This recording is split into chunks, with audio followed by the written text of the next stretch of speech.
Good morning. I'm Lynette Adams, and this is Rochester in Focus. Today, we're revisiting some of our recent interviews. Rochester in Focus is News 10 NBC's public affairs show. Our aim, to take a little more time with some of the stories and events you see in our newscasts.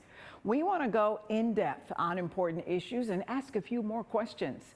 Also, when we sit down with our guests, we usually do 2 interviews. So you may see a guest you've seen recently, but the interview may address a different topic. Enjoy today's interviews.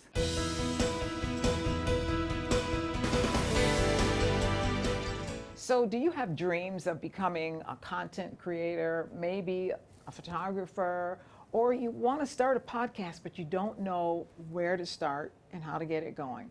Well, you'd want to come to where we are, and that's EXP Studio. And I'm talking with 2 of the co-founders, Ace and Alexis Russell. So nice to have you. Thank you. And it's exciting to be here. Let's talk about EXP Studio. What is it all about? Yeah, so EXP Studio is a multimedia production studio. It's an incubator, it's a learning center. It's where people come to turn their ideas into reality.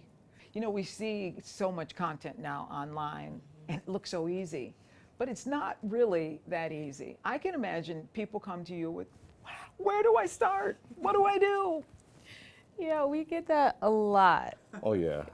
So there are a lot of people who come in and who just haven't had experience with equipment or being in a setting where you can literally do anything. The sky is not even the limit. And so that can be intimidating, even to walk into a space like this. And so you're dealing with one side where it's like, I have all these ideas, but I don't know where to start. But then you walk into a space that's like, I know I can do all this here, but still, where do I start? And so our business is really built around helping people to get acclimated to the equipment, the space, helping them to gain clarity on what it is they want to do and kind of go from there. And this is years of experience between the 3 of you, actually, because you have a 3rd co-founder. You were doing it on your own, you were doing it in college, and you decided one day, what? There's a need that needs to be filled. We used to say bridging the gap between, let's say, even schools and just entrepreneurship, business, just content creation. There was a gap that needed to be filled, and that meant there were no places to go to actually, let's say, dance or like rent out a space easily. It usually used to be like someone else's studio. You have to ask them. They used to have to say yes or no. But pretty much there was no space that was just accessible. You could just go there and just use it when you needed it. And that's what we wanted to create.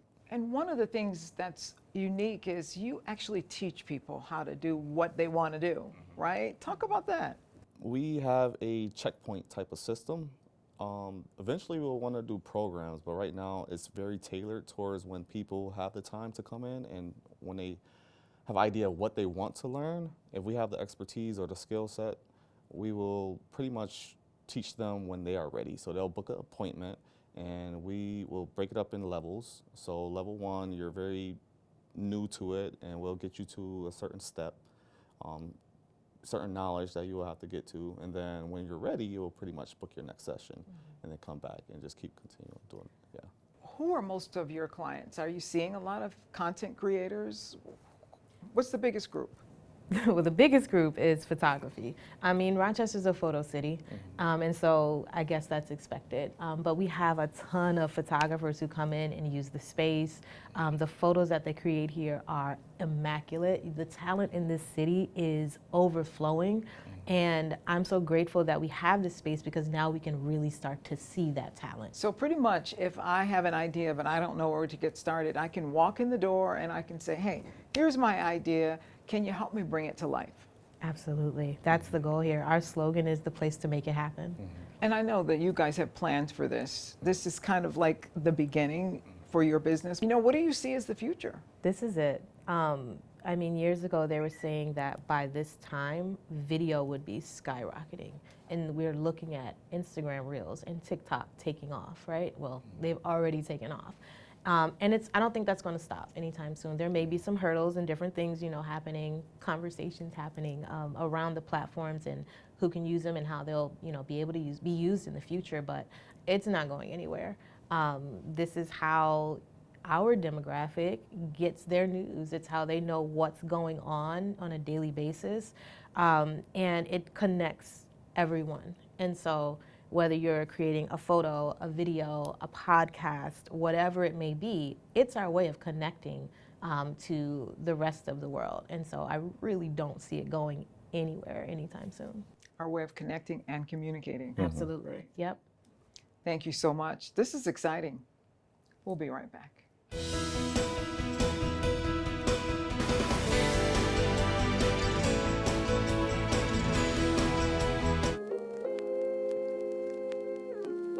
We'd like to wish you all a Merry Christmas from Nate and Renee.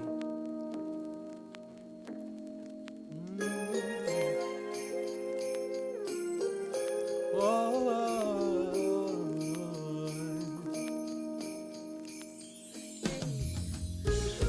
I wanna do is share my Christmas with you. All I wanna do, All I wanna do baby, is share my Christmas with you.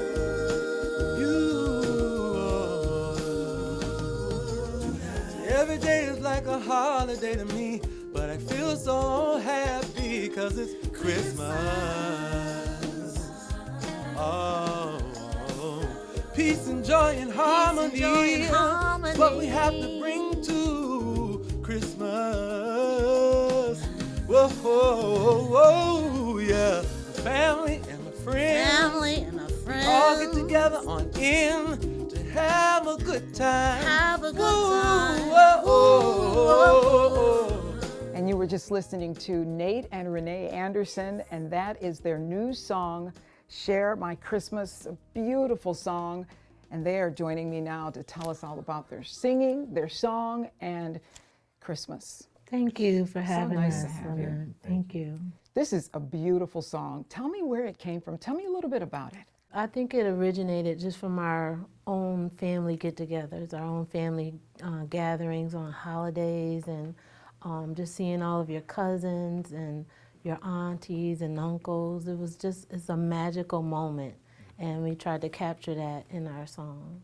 And watching you perform it, it seems so original. I mean, it seems so you. You know, thinking about our youth, when we were kids, Christmas was a big deal. You know, my grandmother, my grandparents, they would host us, and we come from a religious background, Christian faith background. And so my grandma, she was known for cooking huge meals, and we would go over there and we would eat, we would sing, open our gifts, and just be together. And it was like just magical family time. The other thing I felt was the two of you just felt you seemed so natural with one another.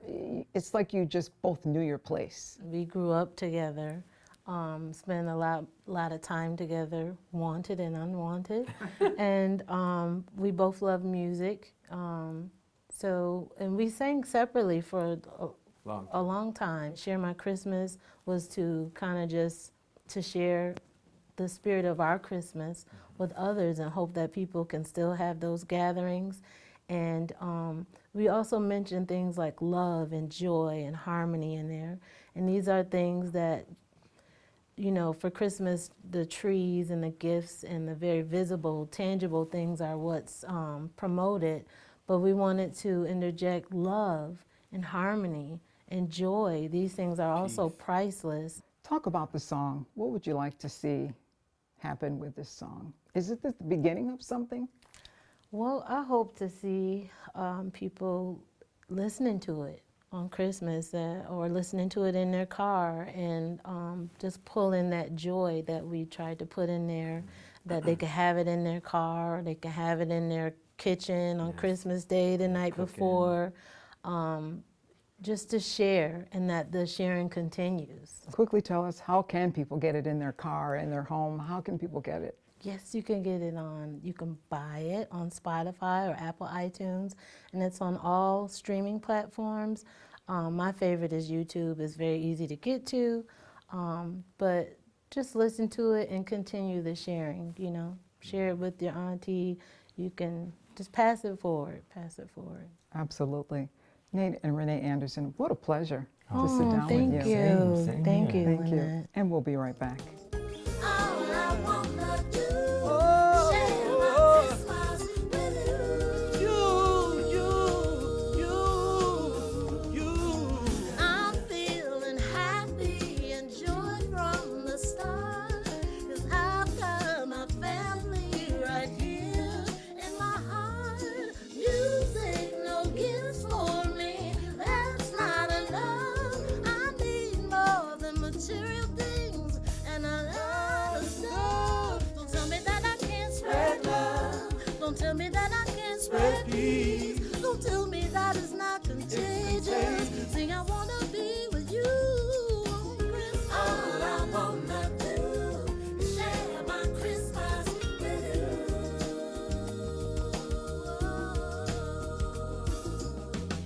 All I want.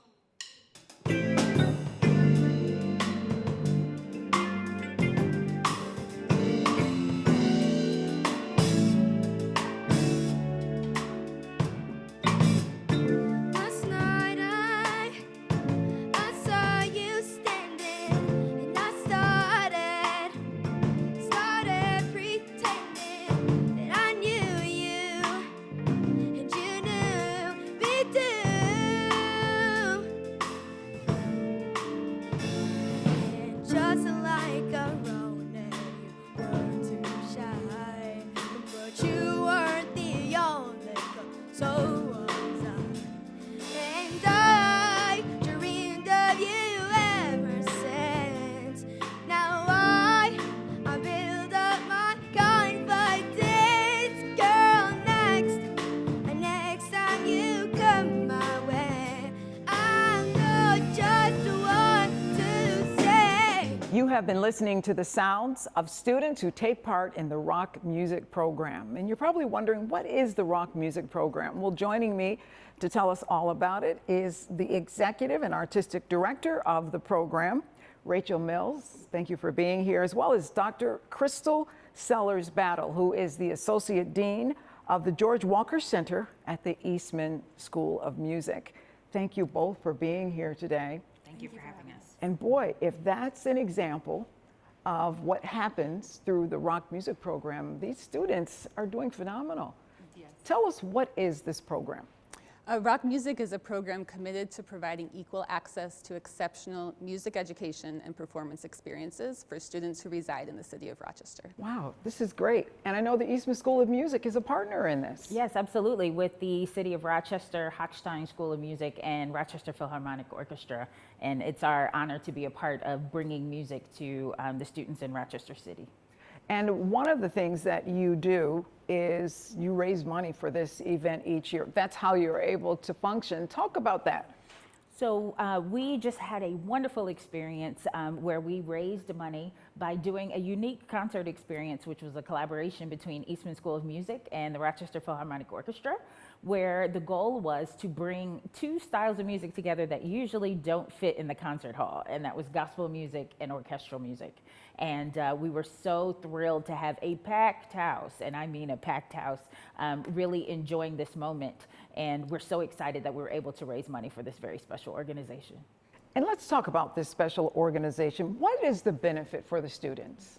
Well, music education has a huge amount of benefits. It's using both sides of the brain at the same time, both hemispheres of the brain when students are playing an instrument. But the skills that they're learning also carry to other areas of their life. So they're learning to, devote time to practicing, so that diligence, responsibility, connecting with other students, communicating with one another. Those are all key aspects of just living. So those skills are able to transfer all over the place. Isn't it enough that they have music in their schools or that they have traditional music lessons? Not all of our schools have all the instruments that rock music offers. So rock music offers all of our string instruments, so violin, viola, cello, bass. So you can take lessons in trumpet, trombone, and then some of the rhythm section instruments that you saw as well. So not all of the schools in the city are able to offer those instruments. 160 students in the program. And it's open to all students as long as you live in the city of Rochester. That is correct. Yes, it is open to any City of Rochester student. It's in a huge amount of demand, which is why fundraisers such as this concert are so important, because we would like to offer it to as many students as are interested. And that's what pays for the program, the fundraiser.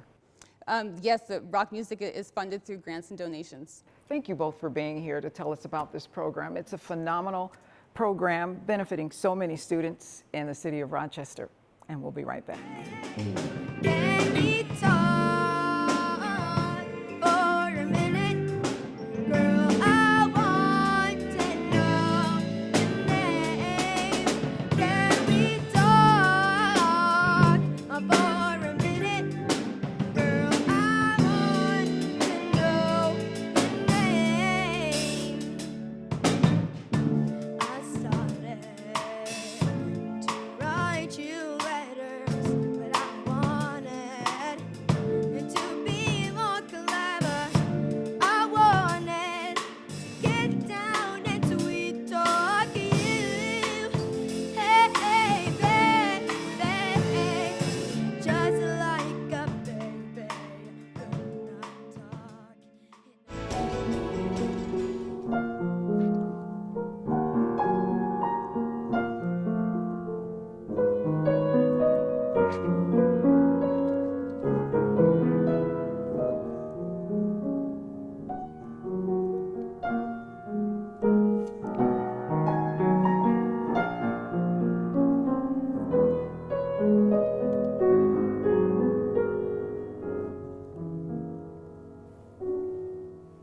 And you've been listening to Lyrique. This is a new piano piece and the first published piece by Daryl Smith. Daryl, nice to have you today. Thanks so much for having me. Daryl, I know that you were telling me earlier that you wear many hats. You are a pastor. You've also been a teacher at the School of the Arts. But this is your first published piece. What is that like for you? It was a long time coming, and I tell people all the time, if you have a dream in your heart, just keep chipping away, just like Ben Franklin did. 1,000 experiments, and he finally came up with a light bulb. So just keep chipping away, and eventually it'll happen. Where did this piece come from? Well, one day when I was in the piano room at the School of the Arts, I normally got to school pretty early. I went into the back room. We had a back room with 3 pianos in it. I went back there, and I sat down, and I just started playing it. I didn't have to scratch for it. Sometimes composers will sit down and just improvise until they hit something. Well, with this piece, I just started playing it. And I said, this is a keeper.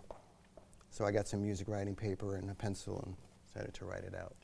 This is your first published piece, but you've put other musical pieces together before? Yes, I've composed a number of pieces. And as a matter of fact, I did write a choral piece that the choirs at School of the Arts sang, and I actually submitted that choir piece to the publisher, and it was rejected.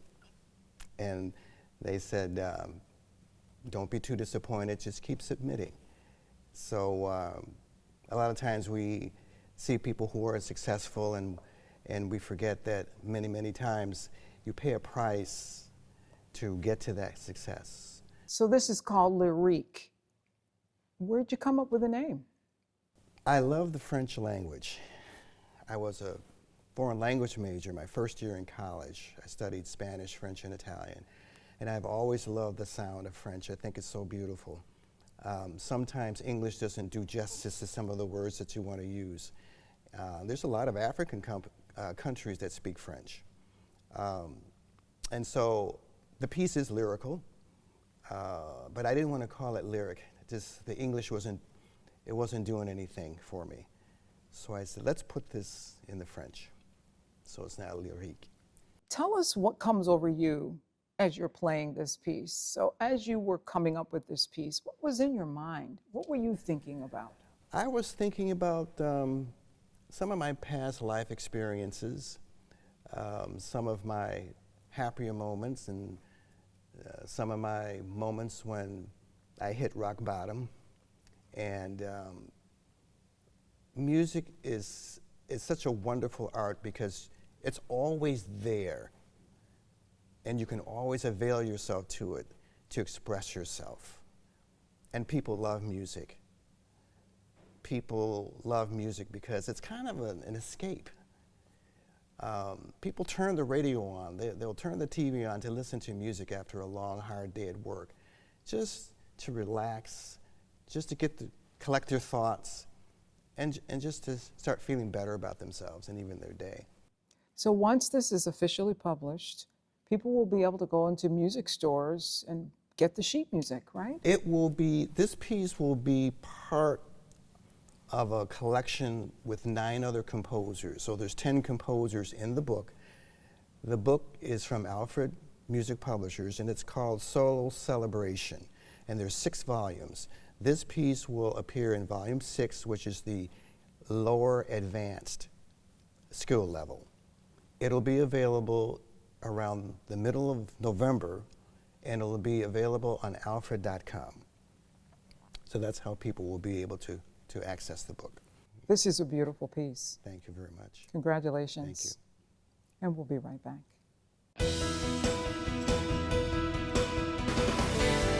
Thank you to all of our guests. And if you would like to reach a guest or learn more about what you saw here today, we'll post contact information with this week's show at WHEC.com. Just click on Rochester in Focus and go to this week's show.